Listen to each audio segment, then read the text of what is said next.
கடந்த 5 நாளா ரொம்ப பரபரப்பா பேசிட்டு இருக்கக்கூடிய விஷயம் என்னவா இருக்கு அப்படின்னு பாத்தீங்கன்னா, நமது பக்கத்து மாநிலமான கேரளாவில ஒரு பஸ்ல ஒரு பெண் எடுத்த வீடியோ ரொம்ப வைரல் ஆச்சு.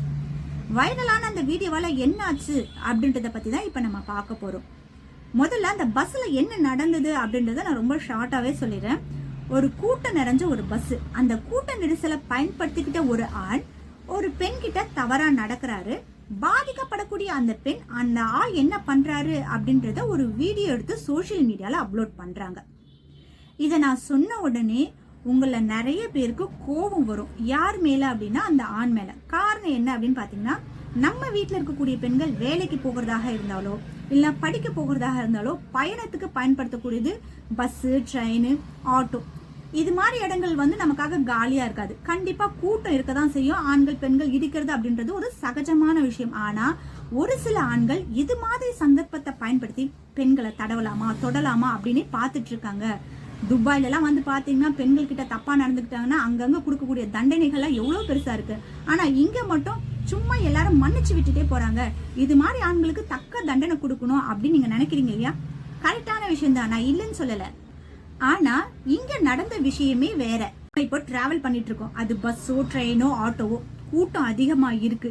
இந்த கூட்ட நெரிசலை பயன்படுத்தின ஒரு சில ஆண்கள் பெண்கள் கிட்ட தவறா நடக்கிறாங்க அப்படின்னும் பொழுது நம்ம என்ன பண்ணுவோம்? கத்தி கூச்சலிடுவோம். அக்கம் பக்கத்துல இருக்கவங்களோட கவனம் நம்ம மேல திரும்பும். அப்ப அந்த ஆணை கண்டிப்பாங்க. இதுதான் இயல்பான விஷயம். அதெல்லாம் விட்டுட்டு நீ பண்றதெல்லாம் பண்ணுடா, நான் உன்னை தட்டி கேட்கிறேன் எப்படி அப்படின்னா, என்னோட போன்ல நான் வீடியோ எடுக்கிறேன் அப்படின்னு ஒரு பொண்ணு வீடியோ எடுக்கிறாங்கன்னு வச்சுக்கோங்களேன். தப்பு பண்ணக்கூடிய அந்த ஆள் பக்கத்துல இருக்கக்கூடிய பொண்ணு இவரோட சேர்த்துதான் வீடியோ எடுக்குது அப்படின்னா அந்த இடத்துல தப்பு பண்ணுவானா?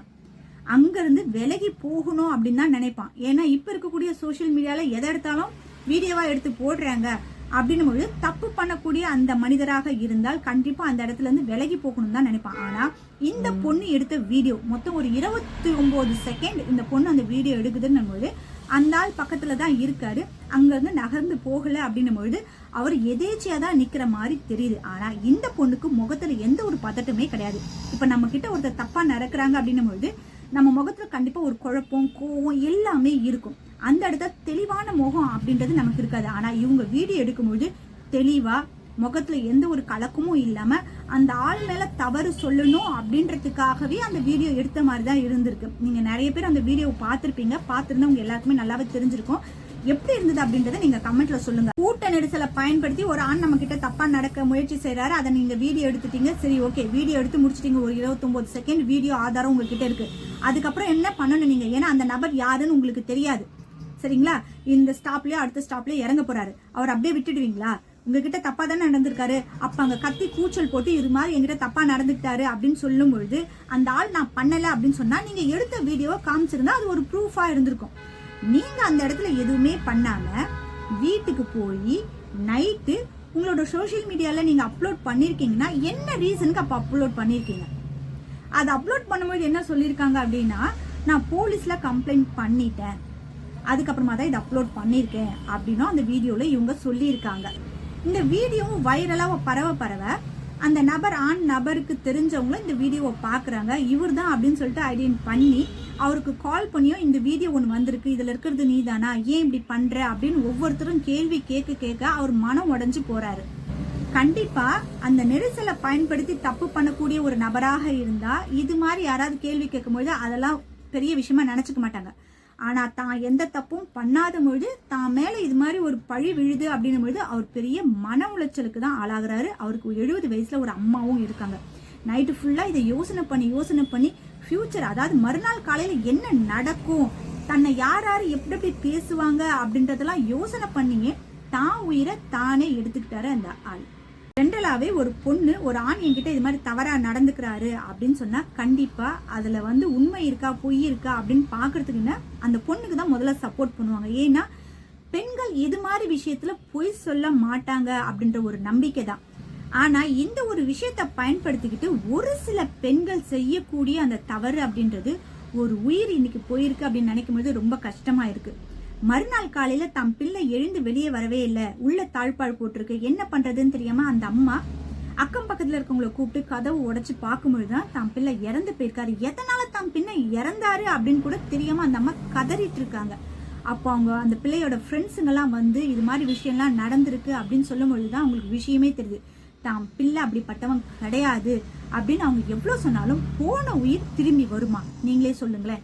மின்னாள் ஃபுல்லா அந்த வீடியோவை பார்த்து அந்த நபரை எத்தனையோ பேர் வந்து எவ்வளோ விதமா திட்டுனாங்க. ஆனா மறுநாள் அவர் இறந்துட்டாருன்னதுக்கு அப்புறமா அந்த வீடியோவை திரும்ப திரும்ப போட்டு பார்க்கும்போது ஐயோ இந்த பொண்ணு முகத்துல கொஞ்சம் கூட பதட்டம் இல்லையே, நல்லா சிரிச்ச மாதிரி தானே போடுது, அப்போ இந்த பொண்ணு போட்ட வீடியோ தப்பா, வீடியோ வைரல் ஆகணும் அப்படின்றதுக்காக இந்த பொண்ணு பண்ண செய்யலா அப்படின்னு இப்ப நிறைய பேர் பேசிட்டு இருக்காங்க.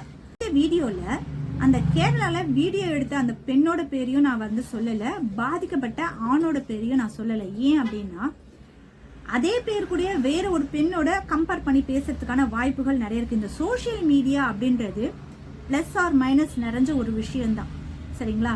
அதுல எந்த விஷயம் உண்மையா பொய்யா அப்படின்னு தெரியறதுக்கு முன்ன நம்மளோட கருத்து பதிவு பண்றது அப்படின்றது வேண்டாம் அப்படின்னு நான் நினைக்கிறேன். ஏன்னா மின்னாள் வரைக்கும் அந்த வீடியோ பார்த்து கருத்து தெரிவிச்சவங்க, அதனால இன்னைக்கு ஒரு உயிர் போயிருக்கு.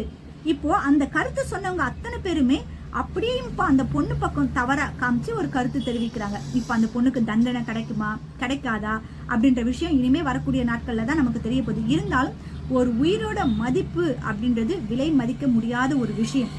அப்படி ஒரு உயிரை தான் ஒருத்தர் எடுத்துக்கிறாரு மன உளைச்சலால, அதுவும் ஒரு சோசியல் மீடியாவால அப்படின்னும் பொழுது கண்டிப்பா இதை நம்ம வந்து கவனிக்கணும். ஒரு சில பெண்கள் செய்யக்கூடிய தவறு என்ன அப்படின்னு பாத்தீங்கன்னா, பெண்கள் நமக்கு நிறைய சப்போர்ட் இருக்கு, எல்லாரும் நமக்கு சாதகதான் பேசுவாங்க அப்படின்னு சொல்லிட்டு ஒரு சில பெண்கள் செய்யக்கூடிய தவறுகளால நிறைய பாதிக்கப்படக்கூடிய பெண்களும் இருக்காங்க. ஏன்னா இது மாதிரி கூட்ட நெரிசல்கள்ல தப்பு பண்ணக்கூடிய ஆண்கள் கூட இனிமே தப்பிக்கிறதுக்கான வழி இந்த பொண்ணை செஞ்சு கொடுத்துருக்க மாதிரி தான் எனக்கு தோணுது. ஒரு விஷயம் நல்லா யோசனை பண்ணி பாருங்க. இப்ப இதே மாதிரி ஒரு ட்ரெயின்லயோ ஒரு பஸ்லயோ போகும்போது ஏதோ ஒரு பொண்ணு இது மாதிரி வீடியோ எடுத்தேன் அப்படின்னு சொல்லும்போது இப்ப நடந்த இந்த விஷயத்த எல்லாரும் மனசுல வச்சுட்டு அந்த பொண்ணு தான் பொய் சொல்லுதுன்னு சொல்லிட்டு அந்த இடத்துல அந்த பொண்ணு பாதிக்கப்படக்கூடிய அந்த பொண்ணை யாராவது பேசும்பொழுது அந்த பொண்ணுக்கு அந்த இடத்துல நியாயம் கிடைக்குமா? தவறு பண்றவங்களுக்கு தண்டனை கண்டிப்பா கிடைக்கணும். ஆனா தவறு பண்ணாத நபருக்கு தண்டனை கிடைக்கும் பொழுது அந்த இடத்துல கண்டிப்பா நம்மளோட கருத்துக்களை பயன்படுத்தாதீங்க அப்படின்றதுக்காக தான் இந்த வீடியோ பதிவு நான் போடுறேன். ஏன்னா நம்ம சொல்லக்கூடிய அந்த ஒவ்வொரு கருத்துக்கும் வேல்யூ நிறையவே இருக்கு. அதுல நமக்கு நிறைய பேர் என்ன நினைச்சுப்போனா சும்மா ஒரு கமெண்ட் தானே அப்படின்னு சொல்லி போட்டுட்டு போயிடுவோம். அதனால கண்டிப்பா பாதிப்பு அப்படின்றது நிறைய பேருக்கு இருக்கு. அதனால உங்களோட கருத்துக்களை தெளிவா யாரையும் பாதிக்காத அளவு யோசனை பண்ணிட்டு சொல்றது ரொம்ப நல்லது அப்படின்னு நான் நினைக்கிறேன். நீங்க என்ன நினைக்கிறீங்க இந்த இஷ்யூ பத்தி அப்படின்றத கமெண்ட்ல சொல்லுங்க.